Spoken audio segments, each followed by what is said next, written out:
जय श्री राम दोस्तों, स्वागत है आपका आज की वॉक पे चर्चा पे मेरे चैनल भारत का गौरव पे। पिछले दिनों कुछ घटनाएं हमारे सामने आई। बीएसएफ का एक कमांडेंट जिसके पास 96 करोड़ है, बीएसएनएल के एक हेड हैं, उनकी प्रयागराज की यात्रा का विवरण।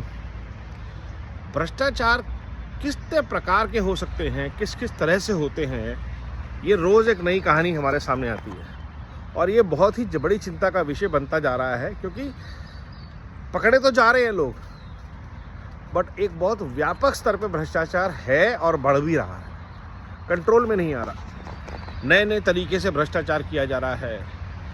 तो जब तक इस भ्रष्टाचार पे काबू नहीं रखता, और ये सब लोग वो कर रहे हैं जो सरकारी ओहदों पे हैं। जज यशवंत वर्मा का केस अभी भारत भूला नहीं है, जिनके घर से करोड़ों के कैश जल गया और पूरी न्यूज़ दबा दी गई।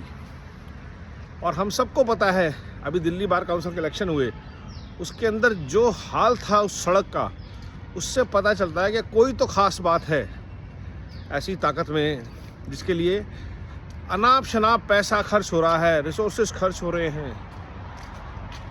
तो ये जो जुडिशरी का, ब्यूरोक्रेसी का, गवर्नमेंट सिस्टम के अंदर भ्रष्टाचार है, इस पे जब तक लगाम नहीं लगेगी, हंटर नहीं पड़ेंगे, बेल्ट ट्रीटमेंट नहीं होगा, भारत के अंदर समस्याओं का निदान होना बहुत मुश्किल है।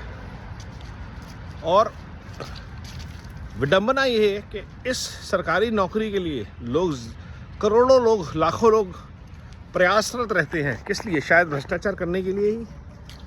चाहे वो आईएएस हो, चाहे वो क्लर्क हो, चाहे वो बीएसएफ कमांडेंट हो।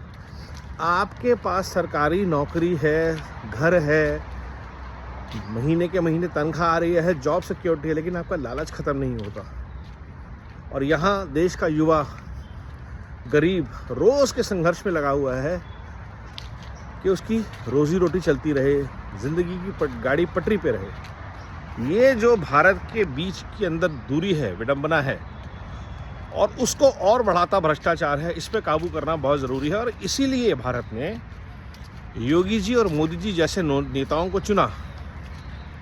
तो अगर देश के लिए समर्पित भाजपा सरकार के पिछले 10 सालों में किसी बड़े भ्रष्टाचारी को जेल नहीं हुई है और उस न्यूज़ को दबा दिया गया है, भ्रष्टाचार की न्यूज़ को, जितनी ज़ोर शोर से हम आतंकवाद के बारे में बात करते हैं, जिहाद के बारे में बात करते हैं, अल फला यूनिवर्सिटी को शट डाउन करते हैं, उतनी तेज़ी से भ्रष्टाचार से पोषित संस्थाओं को, संस्थानों को, नेताओं के उपक्रमों को, ब्यूरोक्रेट्स के उपक्रमों को क्रैकडाउन क्यों नहीं होता? हमको नहीं पता।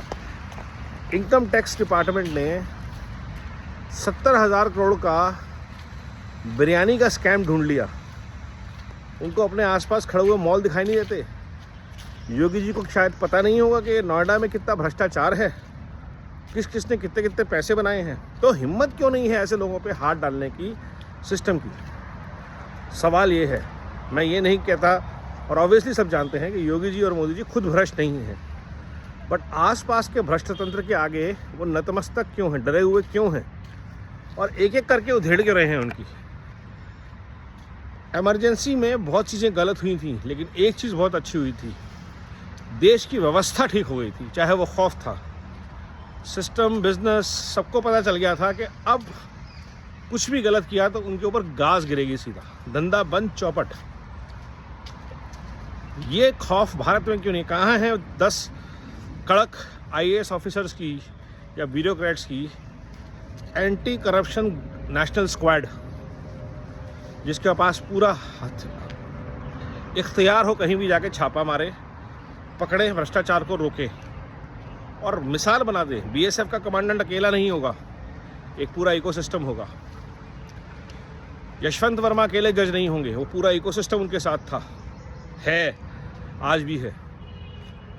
जब तक ऐसे इकोसिस्टम्स को पकड़ के हम बर्बाद नहीं करते हैं, नेस्तो नाबूद नहीं करते हैं, तब तक भारत आतंकवाद से बड़े खतरा जो है भारत के लिए, भ्रष्टाचार, उससे मुक्ति नहीं पाएगा। और बिना भ्रष्टाचार से मुक्ति के हम विकसित भारत बन पाएंगे, इसमें एक बहुत बड़ा संदेह पैदा होता है। सोचिए, विचार कीजिए, आवाज़ उठाइए और हर तरह के भ्रष्टाचार के खिलाफ सरकार तंत्र में खासतौर पर। नमो भारत, वंदे मातरम, जय हिंद।